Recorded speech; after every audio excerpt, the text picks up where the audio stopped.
Olá a todos, aqui eu vou comentar sobre uma objeção feita no meu vídeo Todo Mundo é Ateu, refutando o canal Epifania Experiência.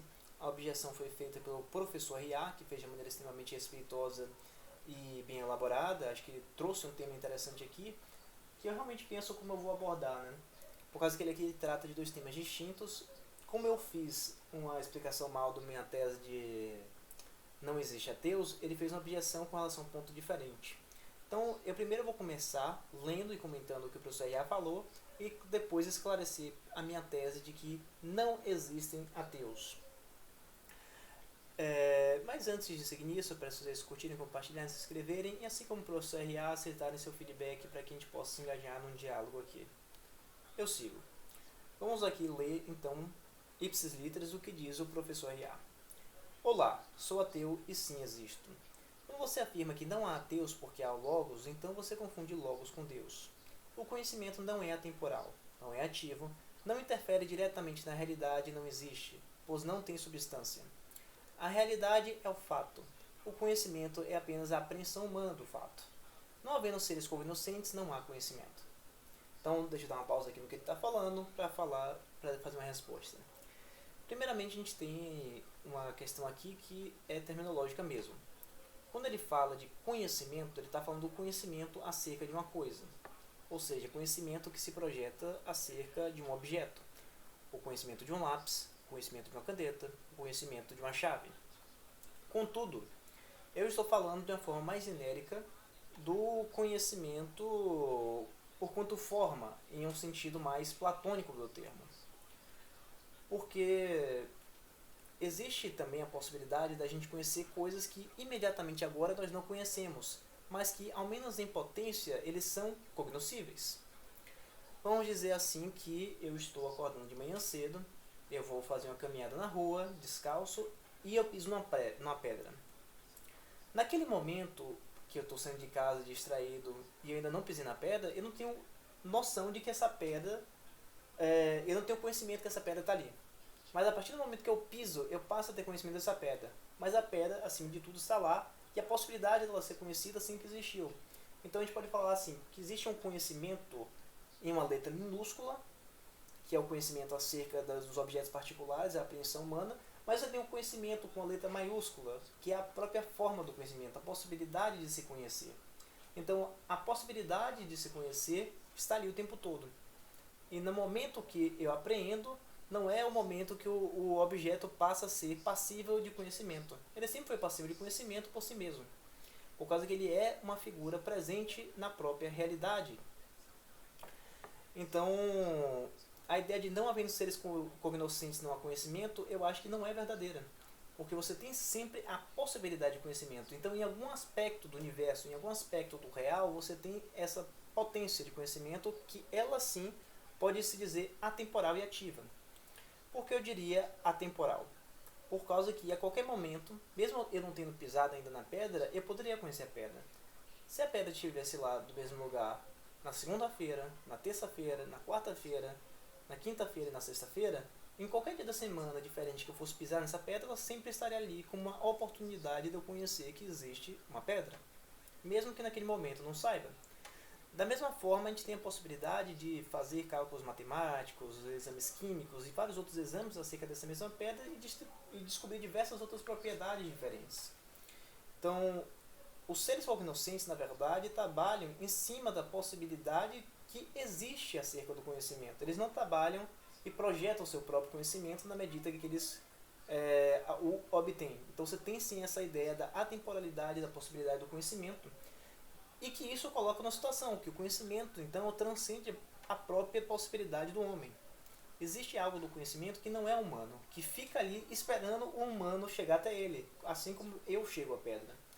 Então, o conhecimento, em sentido maiúsculo, ele, sob certo sentido, é um sistema que se fecha em si, que ele não precisa de outra coisa para ele existir. Se os humanos se extinguirem, a possibilidade do conhecimento ainda pode existir, nem que seja por, sei lá, talvez um outro ente alienígena que também vai ter aquela mesma projeção, vai interagir com aquela mesma coisa e tomar suas conclusões acerca delas. Então, seguindo, não se prega o conhecimento em uma cruz, entende? Aí ele está fazendo a referência da ideia cristã de que o Logos é Jesus Cristo, que se fez carne e foi pregado na cruz. Que realmente eu acho que é uma coisa assim que o cristianismo se propõe, e aí vem a questão da fé, e é algo que a gente tem que meditar, essa ideia da própria razão universal, da própria estrutura do universo se condensando em carne. O que eu posso dizer é que, como tudo que existe está contido nessa ideia do Logos maior, ou seja, todas as possibilidades existenciais, a possibilidade humana, então isso significa que a própria possibilidade do Logos comporta também a existência humana. E a existência humana em toda sua plenitude e perfeição, ou seja, em carne e osso. Então, na medida que o Logos desejar, do Logos se projetar por quanto a existência humana, ele poderia fazer isso. Por causa que se o próprio ser humano existe, a própria possibilidade do ser humano existe nesse Logos no sentido maior. Está comportada ali nessa estrutura maior. Aí ele coloca assim, algumas notas de rodapé que você pode comentar. Empregamos o termo existir com muita frequência em situações completamente distintas. Senso comum, o que fazer? Igualmente podemos dizer que pedras existem, gatos existem, relâmpagos existem, pensamento existe, sabedoria existe, o Superman existe. Superman não existe?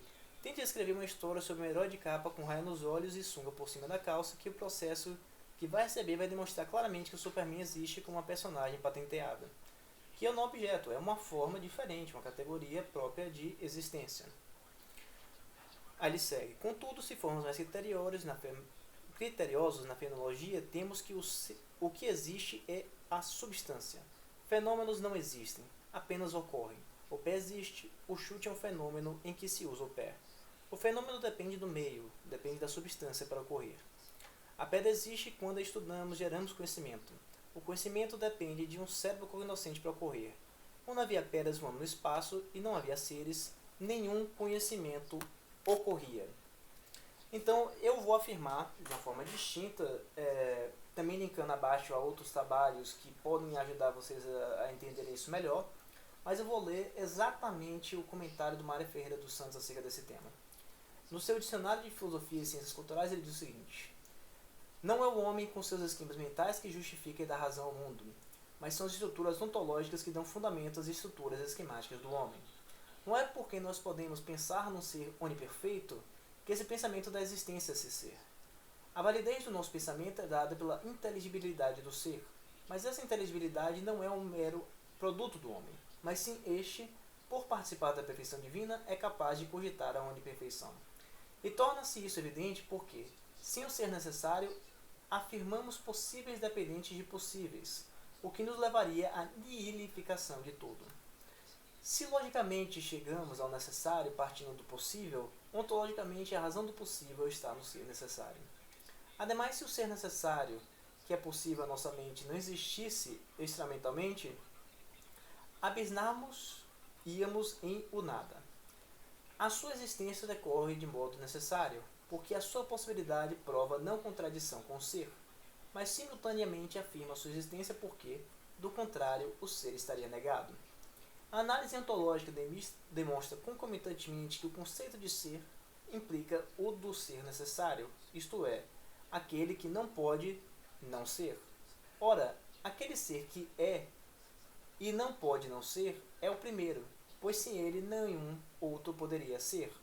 Ontologicamente, chegamos à conclusão de que é necessariamente um ser necessário primeiro, independente de qualquer outro, que é a razão de ser do outro. Então, o que eu falo? Essa estrutura, essa ordem universal que nos permite raciocinar sobre a realidade como um todo, na verdade é o próprio dado pelo qual a cognição acontece. A cognição não acontece a partir do nada. A cognição acontece através de determinados limites, por assim dizer, que a gente poderia chamar da ordem cósmica. Esse tipo de ordem cósmica, esse tipo de razão que permeia todo o universo é a ideia que chamamos propriamente de Deus. Então, vamos colocar aqui um ponto por hoje, né? Até porque já temos nos 10 minutos. E eu vou publicar também um vídeo separado discutindo a ideia de que ateus não existem, para que isso fique claro qual é o argumento, qual é a tese que está sendo exposta. Dito isso, muito obrigado pela atenção de todos e até a próxima. Peço para vocês curtirem, compartilharem, se inscreverem e checarem aqui os links com algumas reflexões, alguns comentários que são muito próximos ao tema. Então, até a próxima.